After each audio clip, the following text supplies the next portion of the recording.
नबी की बीवी लोगों के घरों में काम किया करती थी, नौकरी किया करती थी। शाम को उजरत लेकर सैयदना अय्यूब अलैहिस्सलाम के खाने का बंदोबस्त किया करती थी। एक वक़्त था अय्यूब अलैहिस्सलाम के पास माल था, मवेशी थे, नौकर थे, मुलाजिम थे, लेकिन जब बीमारी की सूरत में आजमाइश के दिन आए, इम्तिहान के दिन आए, तो अल्लाह के नबी से ये सब कुछ छीन लिया गया।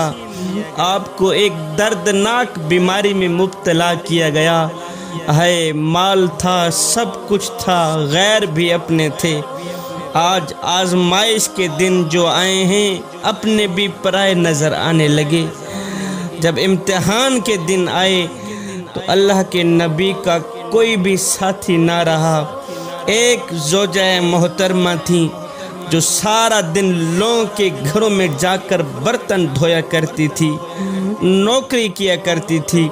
शाम को उजरत लेकर अल्लाह के नबी को खाना खिलाती थी, खाने का बंदोबस्त किया करती थी। एक दिन ज़ौजा मोहतरमा ने अर्ज़ की, ऐ अल्लाह के नबी, मैं जिस माई के घर काम करती हूँ वो बातों बातों में मेरे साथ गुस्सा करती है, मेरे साथ तलख लहजे में बात करती है। ऐ मेरे सरताज, ये नौकरी सिर्फ आपके पेट के लिए ही कर रही हूँ, ये तलख लहजा सिर्फ आपकी खिदमत के लिए बर्दाश्त कर रही हूँ। ऐ अल्लाह के नबी, काफ़ी अरसा बीत गया है, आप इस दर्दनाक बीमारी में मुब्तला हैं। ऐ अल्लाह के नबी, आप अपने रब से दुआ क्यों नहीं करते कि आपका रब आपको शिफा अता फरमाए? आप दुआ क्यों नहीं करते कि आपका रब आपको जल्द तंदुरुस्ती अता फरमाए और इस बीमारी से निजात अता फरमाए? बीवी की ये बात सुनकर अल्लाह के नबी अय्यूब अलैहिस्सलाम तड़प उठे, रो कर कहने लगे, ऐ अल्लाह की बंदी, मैंने 70 साल सेहत की हालत में गुजारे हैं, मैंने 70 साल तंदुरुस्ती की हालत में गुजारे हैं। अगर 70 साल के लिए मुझे मेरे रब ने तकलीफ़ दे भी दी है तो क्या मुझे सब्र नहीं करना चाहिए? अल्लाह अकबर।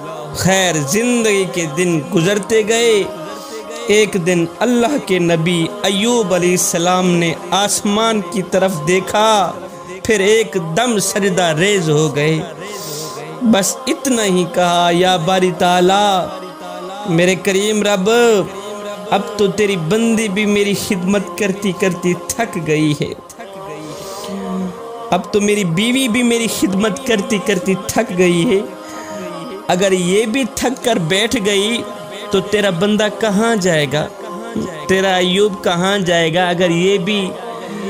अगर तेरी बंदी भी थक कर बैठ गई, काम करने के लिए ना गई, तो शाम को मैं कहाँ से खाऊंगा? तेरा बंदा कहाँ जाएगा? अय्यूब अलैहिस्सलाम एकदम खून के आंसू रोने लगे, रो कर शिफा की भीख मांगने लगे। इधर नबी की आंखों से आंसू निकले थे, उधर एकदम मेरे अल्लाह की रहमत जोश में आ गई।